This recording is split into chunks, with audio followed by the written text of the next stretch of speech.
Hello and welcome. Former Russian ships seem to have been attacked by the Ukrainian armed forces, a nation basically without a navy that seems to be determined to clear the Black Sea from Russian ships. In this situation report about the war in Ukraine, we are talking about the Ukrainian efforts to destroy the Russian Black Sea fleet, as well as about the developments along the front line and the force generation by either side, as well as political connections, political developments on either side.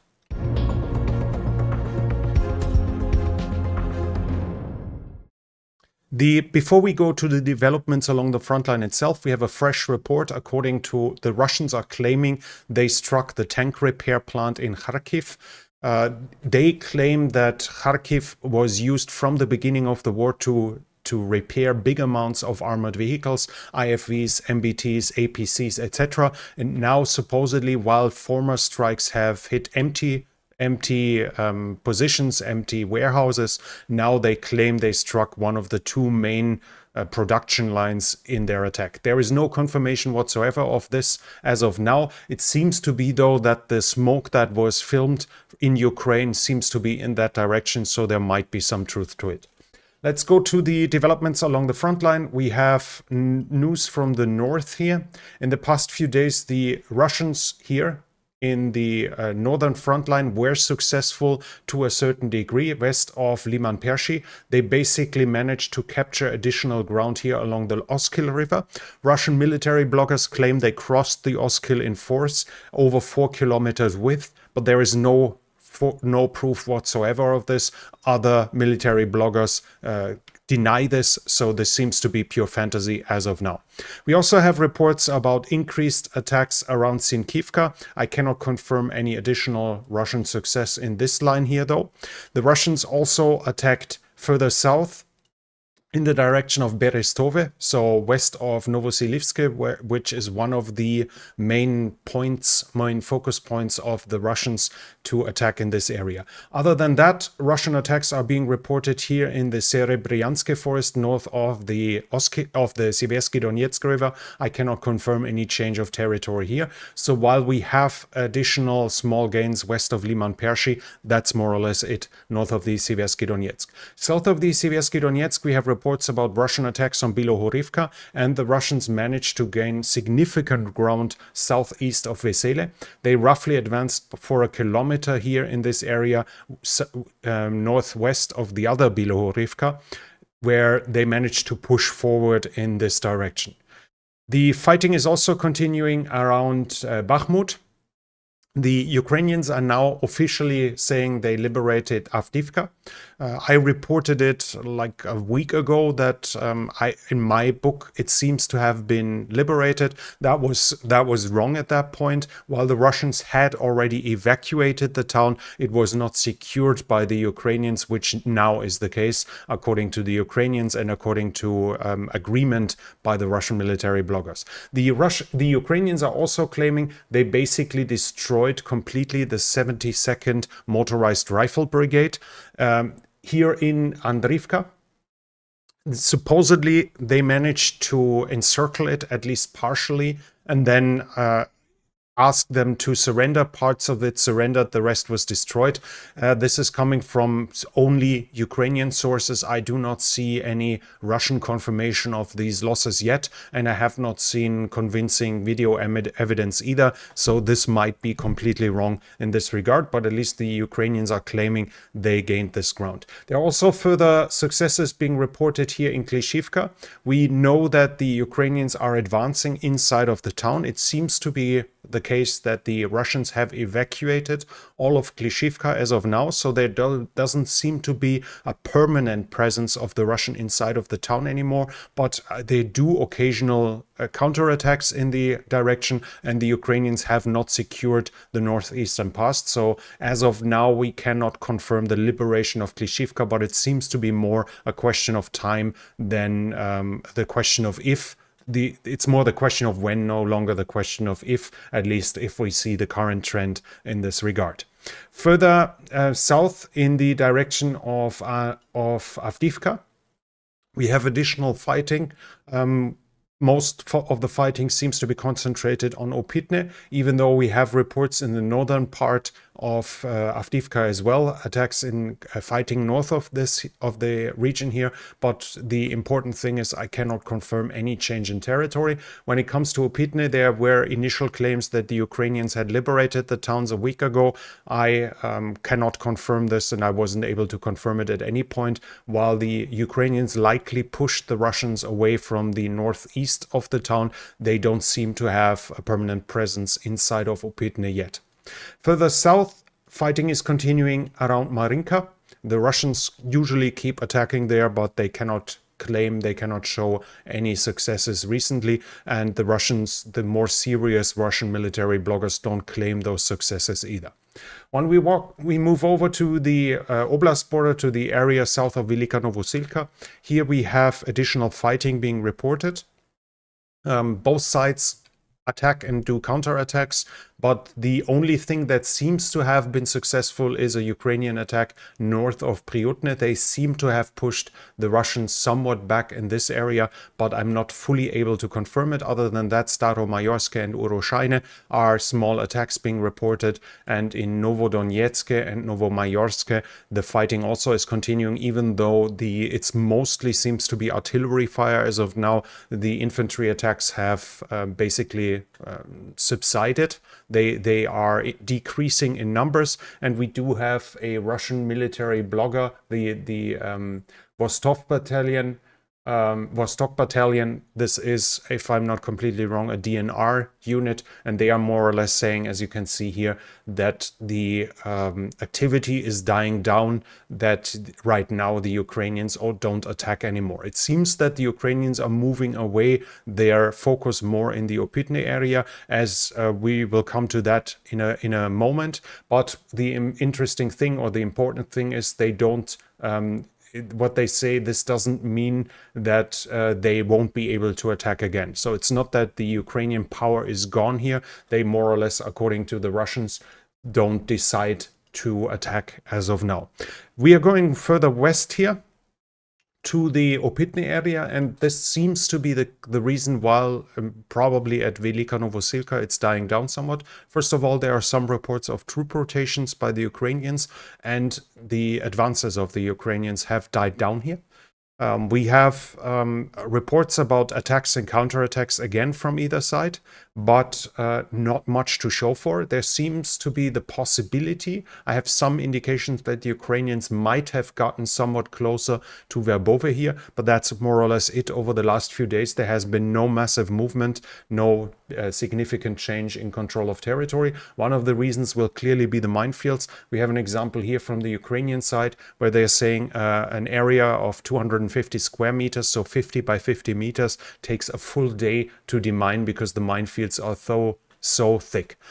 This, of course, slows them down because the Ukrainians need the width of the area to use heavy armor again, to not be forced to just move through cleared paths, which makes them an easy target.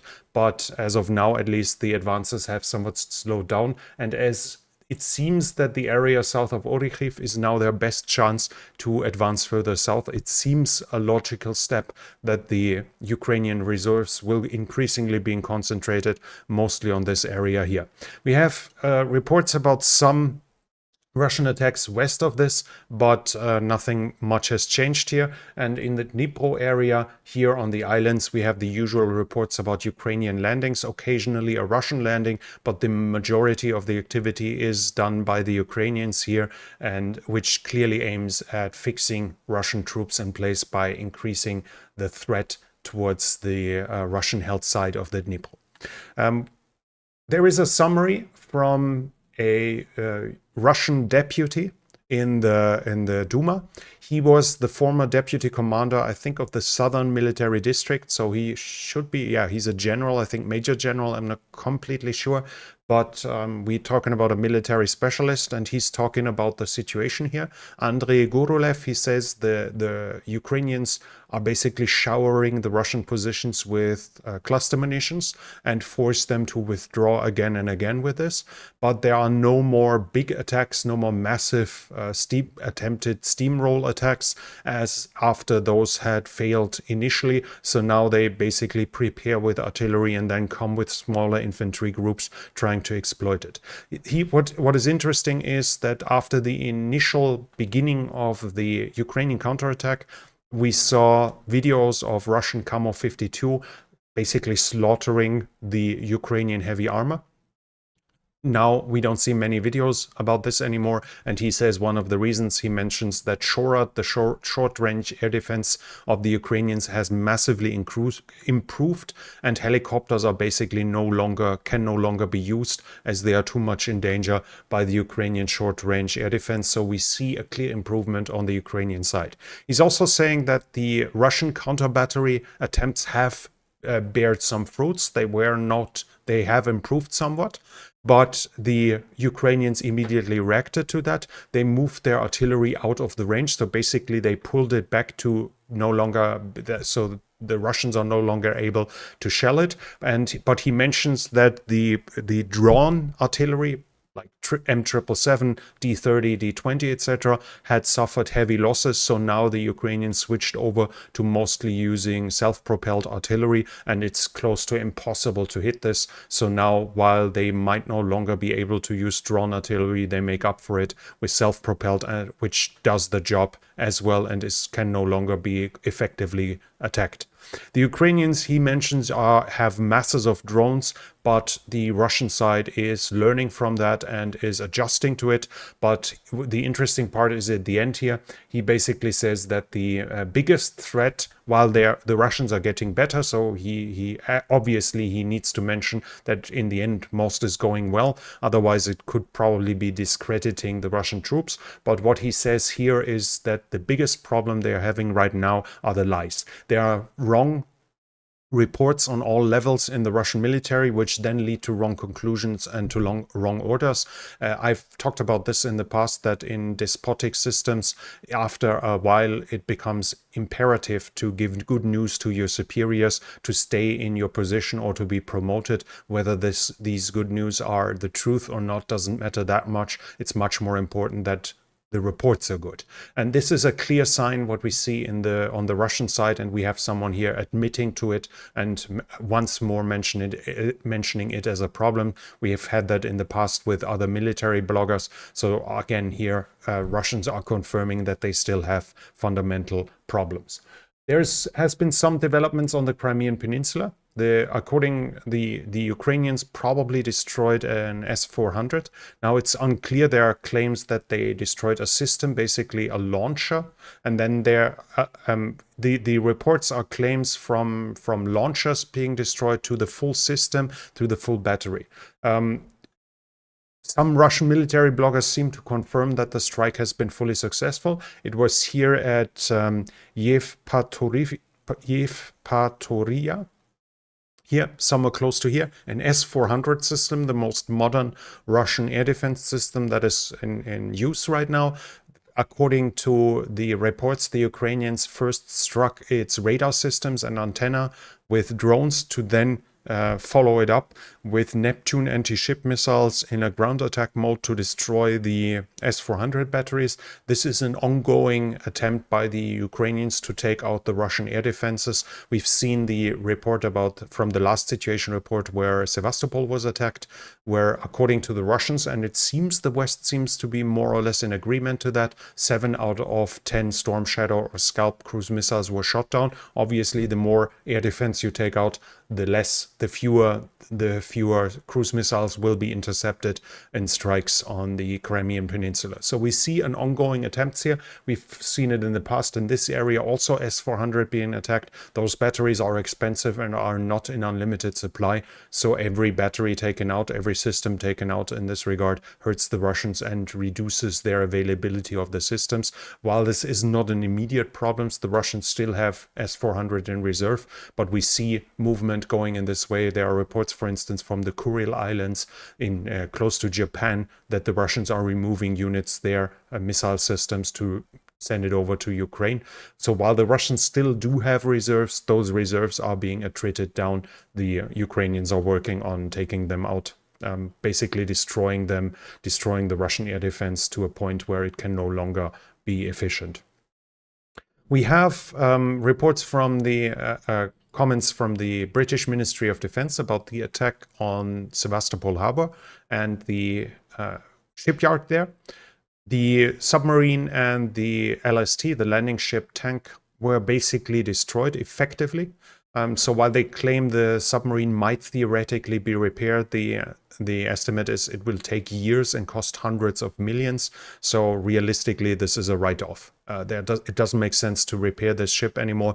Both of them are effectively destroyed, even though technically they might be repaired. The bigger issue is, though, that those wrecks are blocking the dry dock, and according to the British, it will take months to remove the wreckages inside of the dry dock. So for several months now, the Russian Navy will not be able to use the dry docks for maintenance, which will diminish the efficiency overall of the Black Sea fleet, especially if the attacks are continuing. And there we have reports that the attacks on Russian ships are continuing. The Russians usually claim that they destroyed the drones, the Ukrainian naval drones.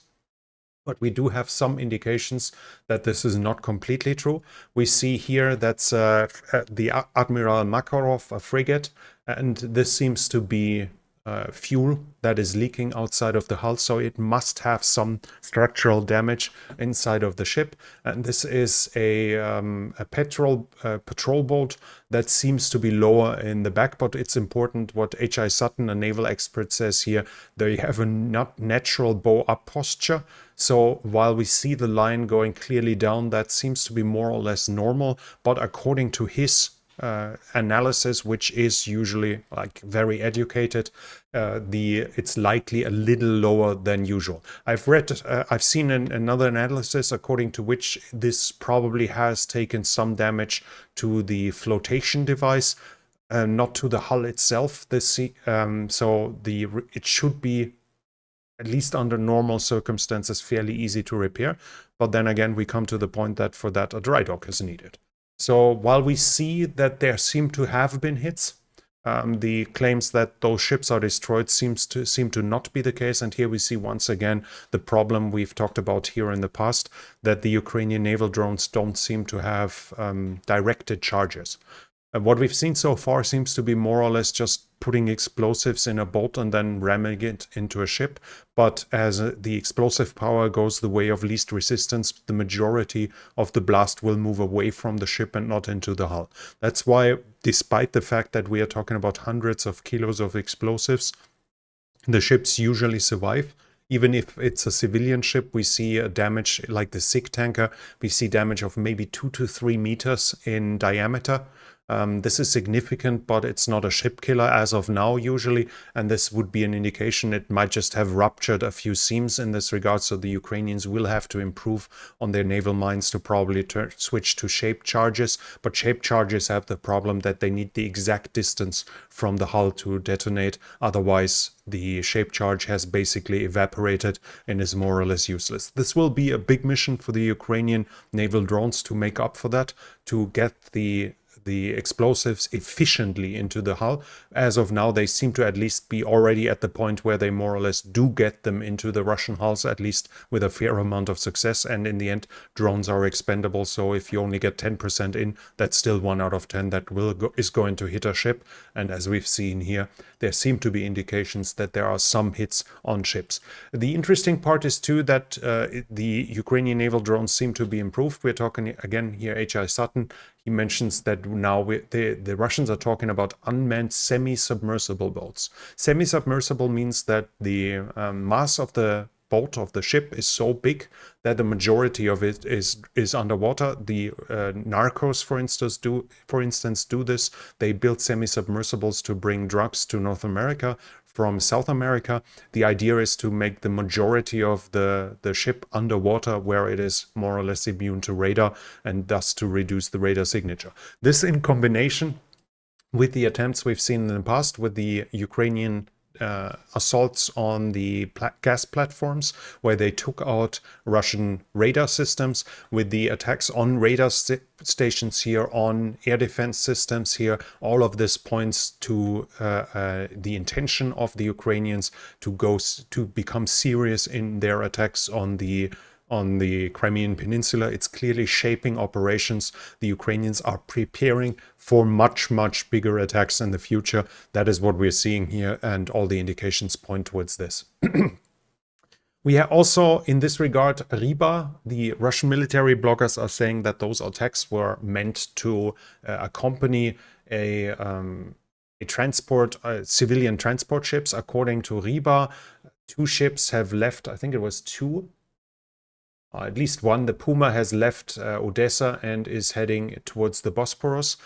They are, and that's the interesting part. On the way to it, according to Riba, it was guarded. It had an escort of Ukrainian patrol boats and air cover with Ukrainian MiG-29s until it reached Romanian territorial waters. We need to understand the significance. This means that we are now at a point where the Ukrainians can send out their boats over hours, very well visible, in the western part of the Black Seas without significant fear of them being attacked, without the Russians having a good chance to destroy every ship that leaves the protective harbor. And we even have reports here from Riba that the MiG-29, even though they only have semi-active radar homing missiles, so far inferior missile systems to the Russians, they still are supposedly over hours flying combat air patrol and escort missions over the Black Sea without the Russians interfering. One of the reasons here again would probably be that the radar stations on these drilling platforms were taken out, so it's much easier for the Ukrainians to not be spotted. But even then, in regards to the balance of power in the air between two nations, this shows where the war is going, how far the Ukrainians think ahead in their shaping operations here when it comes to putting pressure on the Crimea. They're clearly already preparing everything to put much more pressure on Crimea in the past. That's why we also had the attack on the LST in the dry dock. This LST will be sorely missed once the supply once the Russian get bigger supply problems. As an LST, it's not just able to use harbors, but it can actually load up supplies at any beach and expel it at any beach. A massive advantage towards civilian ships. When it comes to troop generation, we have some reports. I mean, we talked about this here on the channel in the past, but it was just reaffirmed that mobilized personnel in Russia will not be demobilized. This basically only leaves them the options of winning the war, of dying in the war, of becoming an invalid by maybe using limbs, by becoming too old to fight, by reaching the upper age limit, or to become a prisoner of war, where the Russians are then going to exchange them and send them back to the front. And if they have proven to have basically raised their arms without the absolute necessity or while being unconscious, they will also be prosecuted, as the Russians made giving yourself up in war a massive, like a criminal offense just recently. In a war where the end seems nowhere close. We're not talking about a war where the hopes are that we are in Paris at Christmas. So in a war like this must be devastating for everyone mobilized. They basically have no way out. For them, it's clear that they're going to stay on the front line until they are taken out by any of these means, but most likely not through victory, as we don't see anywhere close while the Ukrainians are anywhere close to winning the war either, the Russians are nowhere close either. So for their families, it means that with every day, the likelihood of seeing their soldiers again, their family members again, is diminishing with every day. And potential future mobilized personnel, it should also be devastating for them. If you're being called up and you know that basically I have to hold out for 6 months, or I have to fly 50 missions, in reference to World War II, the bombers, for instance, if you have something ahead like this, where you can think like, I need to just survive this and this amount of missions, and then I can go home, you have hope. You can have hope. But this is no longer available in Russia. You have to fight until the bitter end, either until the war is won, or until you can't fight anymore. And that must be horrifying for everyone who fears the threat of mobilization. So we should see reactions to that in the Russian public if a second wave of mobilization is actually coming. It also shows that the morale should suffer from that, of those already mobilized. It can't be good to basically see no way out, but at the same time, we need to admit that the Russian lines are not breaking in mass, so the morale can't be that horrible. And at the same time, the Ukrainians say they don't have enough for prisoner exchanges. That's another sign of the Russian morale not being horrible. Otherwise, there would be massive amounts of prisoners of war if they give themselves up. But regardless, it's not great for them, and it makes obviously running away a serious option. So either going AWOL while you're in the armed forces, or hiding in the forests, or going over the state border when you fear you get called up. The likely reason for all of this will be the problems with the initial mobilization, both the disorganization as well as the public reaction, like hundreds of thousands of Russians fleeing the country. All of this showed the Russian government that it's a very touchy subject to do a mobilization. So by this means, they limit the amount of people that get mobilized. They limit the amount of families that are involved to a few 100,000, but not to the vast majority of the public. And thus they probably try to keep dissent down. But if they need additional mobilization waves, this should be even worse than before, because I said, like, any hope is gone. My American viewers will know it from their parents and grandparents in the Vietnam War. You just had to survive your one tour in Vietnam when you were called up, but you had a chance to end. To imagine that you get called up in 65 to be sent to Vietnam, and they're going to tell you you're going to stay in Vietnam. Maybe you might be allowed to go home for 1 week for a vacation, but other than that, you have to stay in Vietnam until the communists are defeated. Would probably lead to many more people fleeing to Canada than they already did. Then we go to the political sphere. The European Parliament has called Lukashenko as an accomplice to the crimes of Putin, including the deportation and basically the theft of children into Belarus, of Ukrainian children into Belarus. And they're asking the International Criminal Court to issue an arrest warrant for Lukashenko as well. We also have reports about things happening in Syria. Wagner rotation almost escalated into fighting. According to them, it was Syrian mercenaries in Wagner that were coming back from Libya to Syria, and the Russian military blocked the runway to prevent them from landing while the fuel was running out. They then contacted, I think, the deputy defense minister, and they finally got permission to land. And there were reports that in that case, if it would have happened, then in Libya, the remaining Wagner forces would have probably attacked Russian Ministry of Defense installations. So it was about to break out another round of fighting here in the conflicts between both sides. And they're also saying that the rebels in Mali are already getting successes, probably because of the weakness of the Wagner forces. Still, though, it shows us if Wagner is able to rotate troops, there is still organization in there. So despite Prigozhin's death, despite Utkin's death, despite the death of several other commanders, there still is some structure within Wagner. There's still some organization in Wagner, and probably even some way to pay wages, at least to a certain degree. This is interesting. So Wagner is not falling apart right away. But we have now indications that the Russians are reacting to that, and General Surovikin, Sergei Surovikin, was spotted in Algeria, where there are claims that he's going to have a mission in Africa fairly soon. So the expectations are that he's going to be the new Wagner commander, that the Russian military is turning him into a new Wagner commander. Surovikin had been removed from command. He then was recently named to the head of the coordination committee for air defense, for we have it here, I think, on air defense issues of the